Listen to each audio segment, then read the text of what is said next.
Okay, you know, I realized that maybe I should have tried out these methods to outline my novel a very, very long time ago, but because I always considered myself a non-committal, go-with-the-flow kind of gal, my novel only exists as abstract ideas in my notes app and in odd documents titled things like Two and Talks and Yellow and Panic. So I figured, you know what, I actually need to like sit down and commit to writing this properly in an organized and structured way. Like, I just have commitment issues with this novel, and if I was my novel, I would have told myself to hit the road such a long time ago. I looked up different writing methods to find one that I think would work best for me considering the person I am, and the one that I liked the most is called the Snowflake Method, which is developed by Randy Ingermanson, who is a theoretical physicist and the author of 6 award-winning novels, which I think is the coolest fucking life ever. The Snowflake Method consists of 10 steps, but I'm only going to do the first 1 to 5 for now because of time constraints. Step 10 is quite literally write the literal actual novel, and I don't think I can do that in the next 10 to 15 minutes. Probably. I also got all of this from Ingermanson's blog post, which I have linked in the description below. So this structure is based off of this shape called the Koch snowflake. I think that's how you pronounce it, and apparently it's a shape that's like widely studied and used in math. It starts off with this equilateral triangle, and then you just keep building on that triangle until you get the super extravagant snowflake. And I guess that's just how you write the story as well. Like, you start off very simple and then you just keep building on that structure until you get this full complex story. Okay, this part of the video might be really loud because my laptop fan is whirring so loud, and you know what, it's just like white noise for me. It's like, instead of lo-fi music, I'll just listen to my laptop fan and get all the juices flowing. It's okay, she's really old and she's been with me forever, so I get you, girl, don't worry. So step 1 of the Snowflake Method is to take an hour and write a 1-sentence summary of your novel. So this is supposed to be your hook, which is the sentence that you use to sell to agents and to publishers, to whoever, just to get people excited about your story so they know very quickly what it's about. And apparently you should try to keep it less than 15 words and not use any characters' names. Okay. I think this might actually be the hardest part for me because now I have to actively think about who my protagonist is. The thing is, I have 5 or 6 different abstract characters that are floating around, and all of them are really interesting. All of them have really cool stories, but I'm not exactly sure which one I want to be the protagonist or like the main character. And I think this is where my commitment issues come in, which is like, what if it was someone else's story that I'm supposed to be telling? What if I chose the wrong protagonist? I want the main character to be the most interesting one. And I do have a character who I think is the most complex and deep out of the other ones that I've written, and so I think I'm gonna go with her. Step 2 is to take the sentence you just wrote and turn it into a paragraph.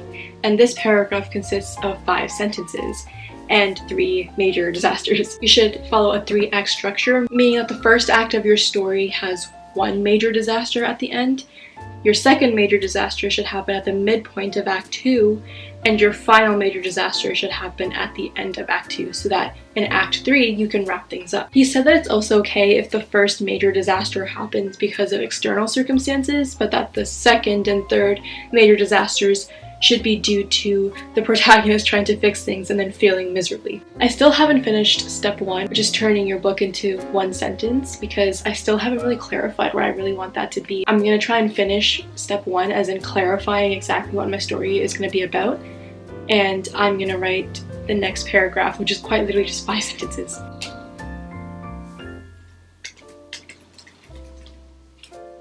It's really cool being a writer because, you know, when you're reading a book and you're just so confused, like you have literally no idea what's going on and you just have to get to the end to finally understand.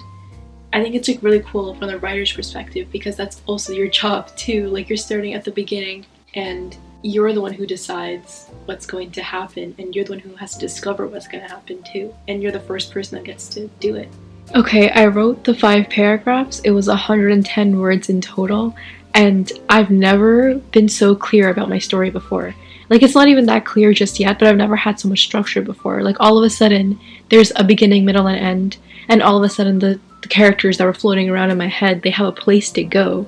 Now, step 3 was the step that I was dreading a little bit more because I think it might be the most time-consuming, and it's also one of the more defining parts of your novel because it's entirely about your major characters. So in this step, now that you have a high level view of the rest of your novel, now you need that for your major characters. And so step 3 is about writing a one-page summary about your major characters. In this one-sheet summary, you have to mention your character's name, a one-sentence summary of their storyline. You have to talk about what they want abstractly and what they want concretely, as in what is their major goal. You have to talk about the conflict they experience, as in what's stopping them from reaching their goal. And you have to talk about their epiphany, as in how do they change as a character by the end of the novel. And then you have to write a one-paragraph summary of their storyline. And you also have to keep in mind that you can change this at any point in time. You can always go back and revise this one-sheet summary. But I guess the point is just to get it flowing and to remember that some of the best books are character-driven, and editors like to pick up character-driven books. So this is a pretty important step in the process. And so Ingermanson did recommend that you take an hour to write the sheet for each character, but I'm like, I have like a bunch of major characters. Do I have to spend like 5 hours on this? I'm not sure. I think for now I'm just gonna try to check off the checklist.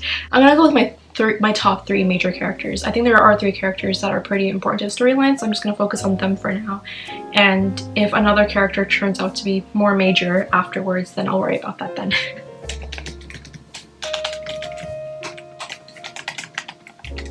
So I finished step 3, and so far the character profiles are only about like half a page each. I couldn't really brainstorm enough to write an entire page. I think it's because I'm not so good with structured and planned writing. Like usually all my ideas come as I'm like writing in the perspective of these characters. I think step 3 is something that I'm gonna have to revise eventually. I think the more I write and the more I plan the novel, I can come back to this.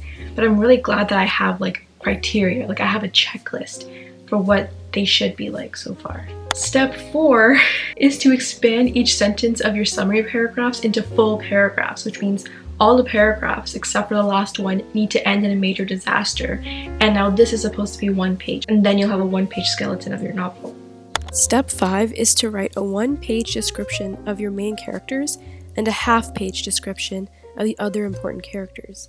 This will tell the story from the perspective of the different characters. I ended up following the same method from step 3 to write about the side characters as well, which was great because it allowed me to understand the goals and motivations of the minor characters in the story and how their presence actually means a lot more than I originally thought.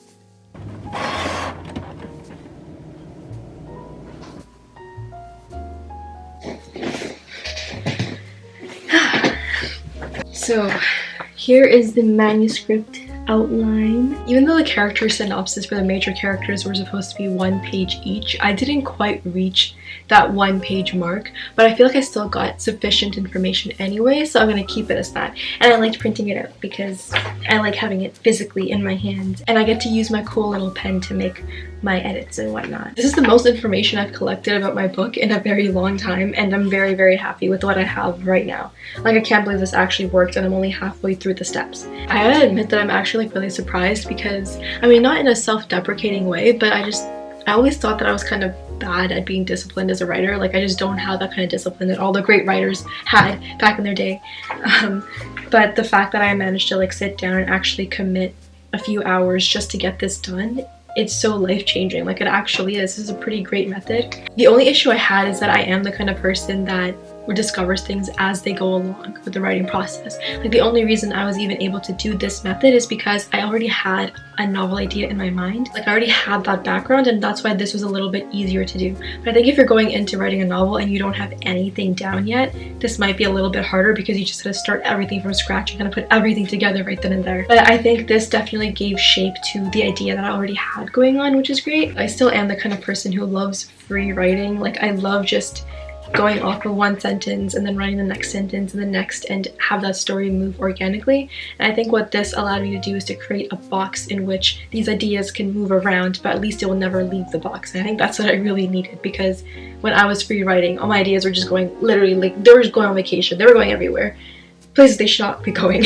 I think the great thing about making this character profile specifically like this is that you know all like the important stuff about the character. You know the stuff that's going to move them through the story. And I think that's the most important thing you could have when you're writing a character. You want to know how they're going to move throughout the story.